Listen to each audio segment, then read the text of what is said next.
Dunia di tahun 2050. Bayangkan, udara saja tidak berpihak kepada kita. Suhu memanas ekstrim. Sebagian orang terpaksa mendekam setiap hari di ruang ber-AC dengan handuk basah menyeka wajah. Mata terus berair. Dan kita hanya dapat tertidur di setiap subuh karena cuma itu waktu yang cukup sejuk. Di luar tembok rumah kita, peningkatan suhu menyebabkan kekeringan parah di banyak belahan dunia. Hanya orang kaya yang bisa membayar air. Keran-keran di tempat publik dikunci. Hutan-hutan terbakar. 2 miliar orang berhadapan langsung dengan suhu yang bisa meroket sampai 60 derajat Celcius. Titik panas di mana tubuh manusia tak dapat bertahan lebih dari 6 jam. 2050, permukaan laut naik drastis menyebabkan badai ekstrim. Kota-kota pesisir tersapu pasang dan banjir menewaskan ribuan dan menggusur jutaan orang. Beberapa kota terpadat di dunia tenggelam, termasuk Alexandria, Kairo, Mumbai, Shanghai, Bangkok, dan tentu saja Jakarta. Orang-orang harus mengungsi ke tempat yang lebih tinggi. Setiap hari kita akan melihat foto rombongan keluarga mengarungi banjir.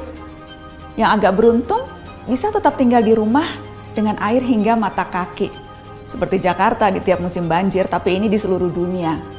2050. Pandemi bukan hanya varian COVID.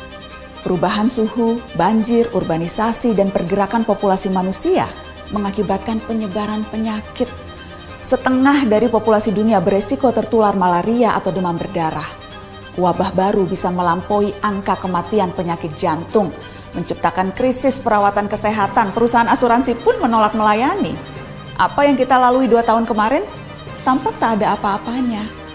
2050, kelaparan merajalela. Populasi dunia meningkat sampai 9 miliar jiwa, walau tingkat kesuburan manusia menurun. Terlalu banyak mulut harus diberi makan, sementara dunia kekurangan air dan lahan yang bisa digarap. Bahan makanan akan semakin mahal, jumlah orang kurang gizi di dunia pun terus meningkat. Sementara bantuan logistik, kalaupun ada, pasti tiba terlambat karena terhambat bencana di mana-mana. 2050, hubungan internasional tak lagi akur. Setiap negara menjadi egois dan saling curiga.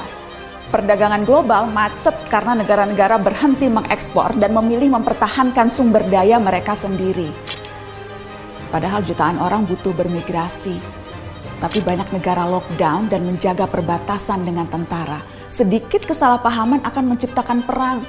Dan seperti biasanya, netizen lalu memperuncing keadaan dengan memenuhi media sosial dengan teori konspirasi dan video-video propaganda. Teman-teman, meski terdengar seperti naskah disaster movie, itu tadi tidak mengada-ngada, menghayal atau menakut-nakuti. Semua gambaran itu berbasis pada penelitian dan data-data saintifik.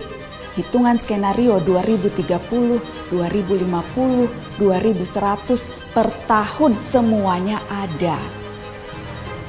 Isu ini bahkan telah mempertemukan para pemimpin dunia, tak terkecuali Indonesia. Kemarin Presiden Jokowi hadir dalam KTT COP26, sebuah forum tingkat tinggi yang diikuti 197 negara. Mereka membicarakan masa depan, rencana untuk menghalangi skenario-skenario tadi terwujud. Memang sulit, karena masing-masing negara punya kepentingannya sendiri. Akan ada tarik ulur yang berbelit-belit, tapi kesepakatan harus dilaksanakan. Dunia harus melakukan pengurangan karbon secara progresif, mencapai target 0 emisi segera. Negara-negara maju yang secara historis lebih bertanggung jawab harus mau membantu pendanaan negara-negara lain untuk ikut memerangi krisis iklim. Dunia berpacu dengan waktu. Gelisah tidak akan menghalangi 2050 sampai di kalender kita. Kita harus serius mempelajari isu ini, termasuk mengawal kebijakan dan langkah-langkah pemerintah. Sorotan terhadap COP26 menegaskan Indonesia selama tinggal di planet yang sama tidak terbebas dari resiko maupun tanggung jawab. Ada yang bisa kita lakukan sebagai individu, tentu saja itu perlu. Namun rangkaian kebijakan negara yang berdampak signifikan, itu yang paling kita butuhkan segera. Kita tak bisa memilih planet, tapi masa depan bisa.